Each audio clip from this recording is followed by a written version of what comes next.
UK inflation was steady in March, according to data released Tuesday, ticking along at what is the fastest pace in more than 3 years as the effect of a weaker pound feeds through into import prices. All as might be expected. But when the Bank of England's Monetary Policy Committee sits down next month to discuss the economy, its members will do so in the knowledge that the bond market doesn't think that they are doing their job properly. Investors can trade bonds and financial contracts tied to the level of inflation, and over the next decade the so-called break-even rate for retail price inflation is 3.5%. The figure is also pretty similar for break-evens ranging from 5 to 30 years' time.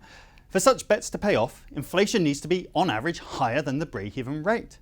The measure of inflation used here, which includes housing costs, tends to be around a percentage point higher than the consumer price variety policymakers target. Even so, the implication is inflation will be serially higher than 2% all the way to 2027. That's going to require a series of letters to the Treasury explaining why the target is being missed.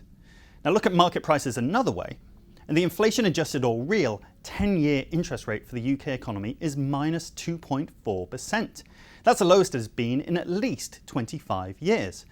At a moment when the country is approaching full employment, and inflationary pressure from import prices is rising, monetary policy is extremely stimulative.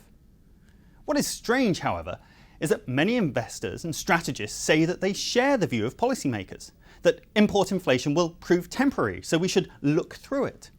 Why then doesn't the money move in the same direction?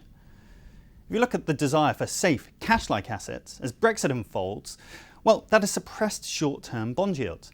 And chances of a rise in interest rates in the next 2 years are minimal in the judgment of the market. The two positions aren't necessarily contradictory though. The bank could prioritise short-term economic support over battling inflation. Still, at the last meeting there was one vote for higher rates. If other inflation hawks reveal themselves, well, the market may have to reassess.